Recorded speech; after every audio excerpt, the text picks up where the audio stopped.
Ever wondered what it's like to be in the middle of a police chase? Buckle up as we dive into this intense pursuit caught on body cam, where every second count.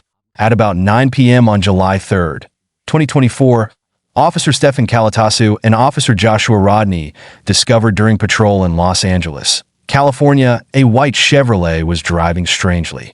The driver was confirmed to be 31-year-old Malcolm Guth Jr. The police officer immediately turned on his lights and prepared to intercept the vehicle, but the driver refused to stop. At this time, there was more than one person in the car. "Hey, this is going to stop, keep an eye out, make sure he's not." Seeing that the driver didn't pull over, the policeman pulled towards the police light again. At this time, the vehicle slowed down obviously.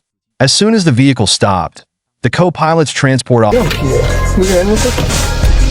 Stop it.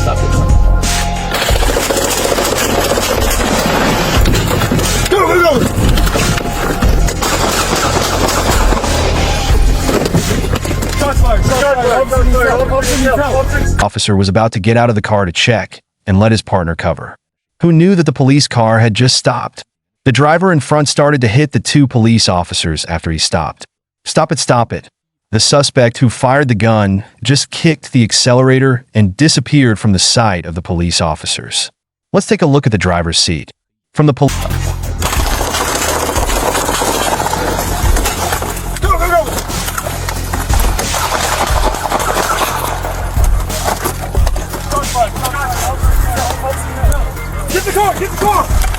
police officer's perspective, the police car was fired upon by a suspect's automatic rifle as soon as it stopped.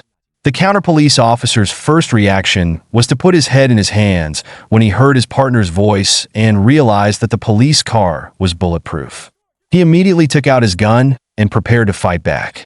The suspect has disappeared into the night. Go. Let's take a look at the perspective of the co-pilot, Officer Yushiya. When the gunfire rang out, his hand was unbuckling his seatbelt. At the moment when the gunshot sounded, Officer Yushiya quickly opened the car door and fought back.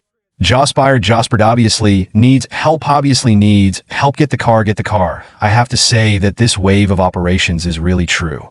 There is no fear in the face of a wholly owned company. When two police officers got into the car to pursue, the suspect fled the scene at a speed of 200 yards, and the fastest it'll take a minute for the helicopter reinforcements to arrive. Go Gowrie, gonna be northbound Broadway. From those crimsons, hey no go, got the fuck, was that so fuck? Was it I don't know chart, do you know where they went? No, you don't really went, no, stop, we're re-stopping Adam 44. We had completely lost track of the suspect. There was a red light in front of us, and the police car was destroyed. Two police officers were also injured and could not continue the pursuit, so we could only request air reinforcements. Later we learned that air reinforcements were on the scene. The suspect's vehicle was not found at the time. On July 12th, after multiple investigations, the owner of the vehicle, Malcolm Guth Jr., was identified as the suspect. A tactical team was immediately dispatched to arrest him at his home. He was not injured. After a search, he was found at his home that night. Adam used a modified, fully automatic AR-15 rifle. Adam 44 were on Broadway and 135-3 when the police chased the Chevrolet car to the intersection, but he refused to plead guilty and did not tell anyone else in the vehicle that night. Human records show Gus has a lengthy criminal history dating back to 2014. In July 2014, he was arrested for burglary.